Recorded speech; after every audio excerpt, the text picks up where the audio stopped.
Welcome to the guide, Exile.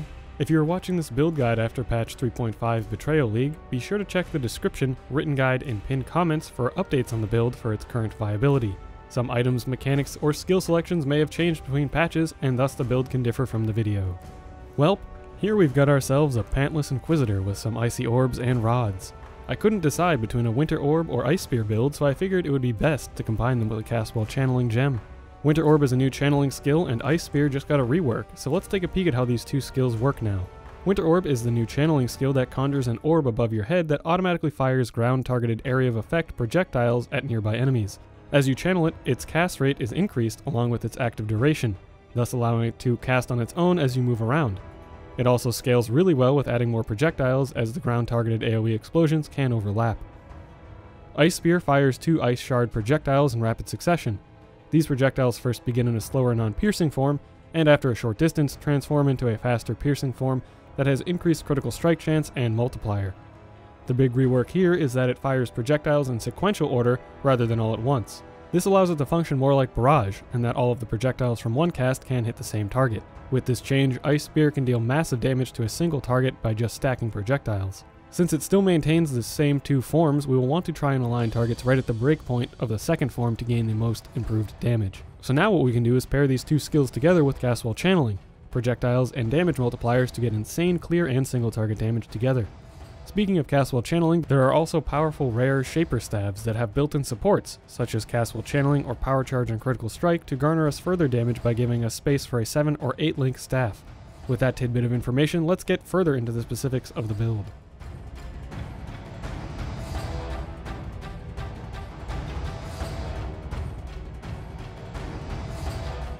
This build is quite versatile in what we can do with it. Since we are an Inquisitor, we do not care what elemental damage we deal, so we can make use of many different flat sources of elemental damage, skills, and buffs to round out our damage.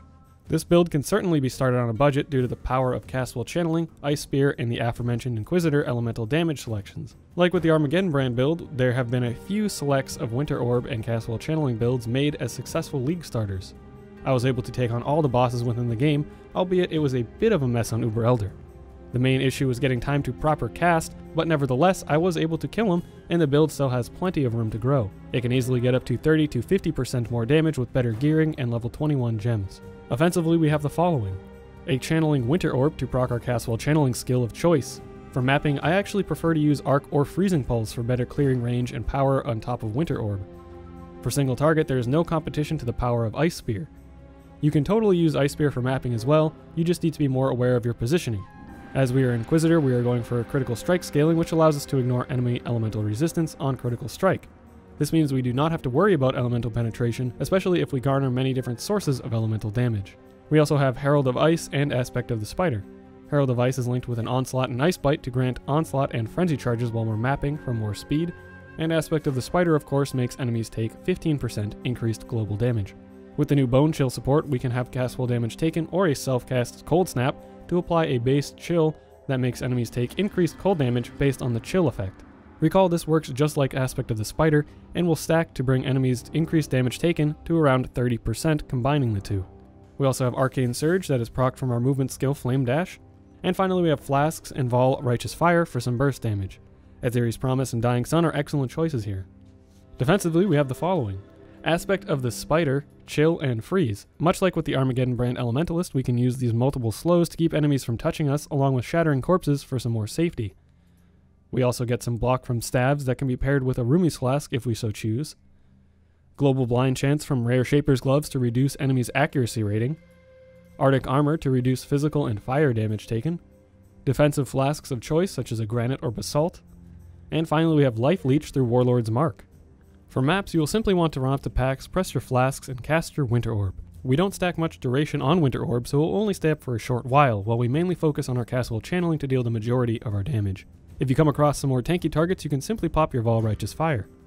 For bosses, you will want to swap into Ice Spear. You will then want to Flame Dash to an appropriate distance and trigger Arcane Surge, use your Flasks and Vol Righteous Fire if you have it, and then hold down your Winter Orb, channeling your Ice Spear. Remember to try and align bosses near the second form of the break on Ice Spear. The path of building Pastebin is included within the written script and description.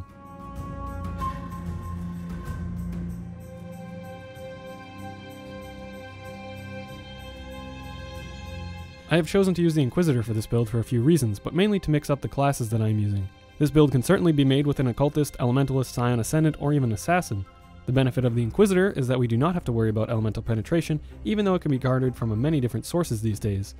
However, this allows us to stack many different elements, from Abyss Jewels for example, and garner excellent damage scaling with critical strikes.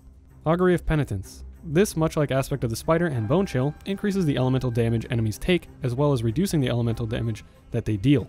An overall powerful node. Righteous Providence. Here we get some juicy amount of critical strike multiplier along with 20% increased effect of non-damaging ailments. The non-damaging ailment scaling actually benefits us here for our chill effect to increase the cold damage enemies take from Bone Chill.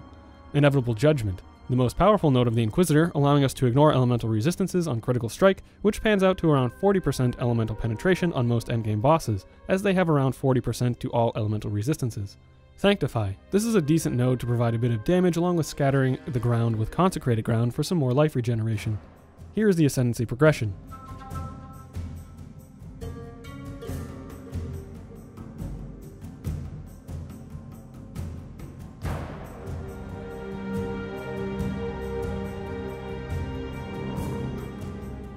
Here is the final passive tree. We take no major keystones but do gather all of the power charges. This is because of the staff that I use and will recommend, as socketed gems are supported by power charge on critical strike. This means you gather 4% more damage per power charge that you have, for a total of 24% more damage with all of our power charges. Otherwise, we take life, critical strike scalers, staves, block, and many jewel sockets as we can get to push the damage through the roof. As you can see, we don't get any duration scaling as we do not really focus on Winter Orb or its style for clearing maps. We also don't pick up any specific cold, lightning, or fire damage as we want to scale all elemental types through multiplier. For bandits, you'll want to help Alir for the critical strike multiplier. For Pantheons, Soul of Lunaris is a good choice for movement speed, physical reduction, and some avoidances while mapping. I choose to use Brine King for endgame content to help avoid chain stuns. For miners, Soul of Garukin is pretty good for more movement speed and avoidance. Of course, you can always swap these up depending on the situations.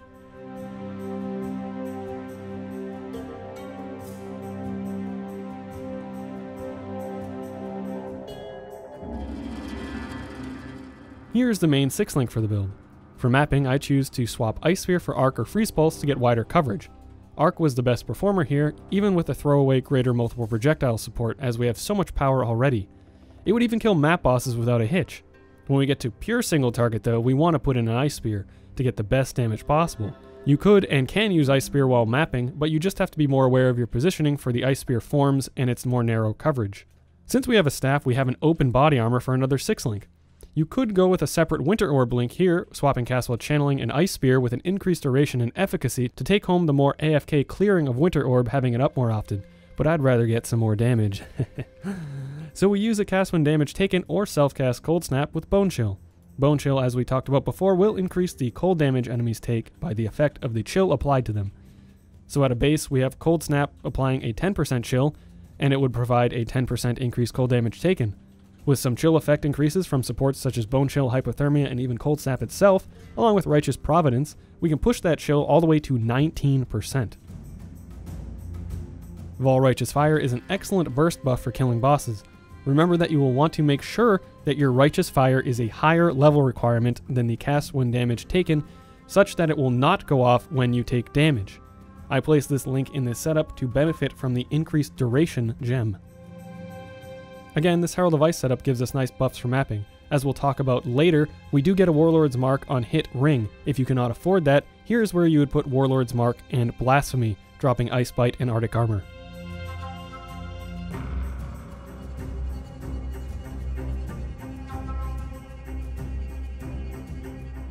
For this build, you can certainly start on rare items and work to get the itemization you need. Keep an eye out for the Aspect of the Spider on all gear slots. If you cannot find it, do not worry, as the build will still function just fine. Just make sure to check the written guide for affix priorities if you are unsure. For the helmet, I am currently using a Starkonja simply because I was able to get the additional Ice Spear enchantment for cheap. You could use any helmet that you like, such as a Shaper or Elder Bear with a lot of life and maybe flat damage to spells. For the body, a Lore Weave is an excellent choice here for maximum resistances, elemental damage, critical strike chance, and attributes. You can of course use a whole slew of different chests, such as a Combs or an Elder Shaper rare, but this one gives excellent effective life against elemental damage. Here we want to aim for a rare pair of Shaper's Gloves with global blind chance to improve our defenses further. Since we are hitting with so many projectiles, we have an excellent chance to always apply blind. Other than this, seek out life and resistances. Rare boots are a good choice here as well to get high movement speed, life, and resistances.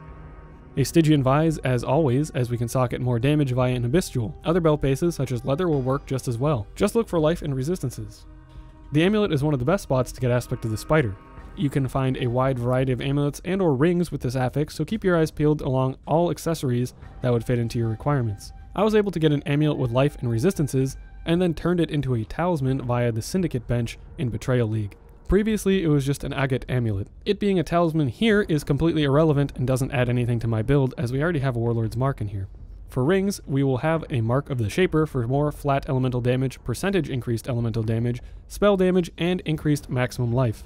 To get the bonus spell damage, we will have to ensure the other ring is an Elder Ring. For the rare Elder Ring, you will ideally want to shoot for Curse enemy on hit with Warlord's Mark. This is the way we get our life and mana leech. If this is too expensive or you cannot find a ring for this, you can always use the Blasphemy Warlords instead of Arctic Armor and Ice Bite on the Herald of Ice, as I mentioned in the gem section. Beyond the Curse on hit, keep an eye out for life, resistances, and flat damage if you can get it. For the weapon, we will want to aim for the Shaper Staff with the built-in power charge on critical support. This affix not only provides the support gem, granting 24% more damage with our 6 power charges, but also spell damage as a hybrid. This is the main affix you will want to look for, and after, if you can find or afford a staff with Castwell Channeling within it, that would be the next most powerful, as you can swap out your Castwell Channeling gem for a more multiplier. Aside from those 2 supports, there are many other modifiers such as Critical Strike Multiplier, Spell Damage, Cold Damage, plus 2 Cold Gem levels, or more spell damage affixes that you can look for. Since Ice Spear's critical strike chance is so high, you don't really need any more critical strike chance here, meaning that we can get a block staff. Overall, just a power charge on critical strike hybrid is a solid amount of damage. I ended up alteration spamming an I-84 Shaper Staff, landed on power charge on crit, augmented the critical strike multiplier, regaled the lightning damage, and crafted the non-chaos damage as chaos. I didn't spend too much to get this, and it works just like a charm. Another trick that can be done during Betrayal League is to use Perfect Fossils to get the base staff to around 30% quality, and then Mastercraft one of the hybrid attribute affixes to bring it to around 48% quality. This makes the chances of linking it much higher. Here are the Flask choices for the build. An Adziri's Promise, for some decent damage, chaos resistance, and life leech. Dying Sun, a powerhouse for adding more damage to the build since it scales so well with more projectiles. It is by no means a required item, and I have killed many endgame bosses without it even being used. I generally replace this flask for a defensive flask when mapping that has curse removal. A Diamond Flask. This evens out our critical strike chance for Winter Orb and other Castwell Channeling skills while mapping and or bossing. It can be dropped for another flask if you are just relying on second form Ice Spear, as that basically already hits critical strike chance cap. A Quicksilver Flask. Get this with Adrenaline Suffix to speed up your movement through maps. Finally, a Life Flask with instant recovery and hopefully bleed removal. For jewels, I'll show examples that were used in my build and leave the affix priority in the written guide. Both rare and abyss jewels are very powerful in this build, and as such I have a mix of them, based on the pricing that I could get each at. For rare jewels, you want to look for life, multiplier, and spell damage. Cast speed isn't very important to us, as we're using Castwell Channeling. For abyss jewels, you want to look for flat life, flat damage of any element, and possibly global critical strike multiplier if you could find it. Within the written guide, I have also included searches for these jewels. For information on how to level the build, check out the written guide.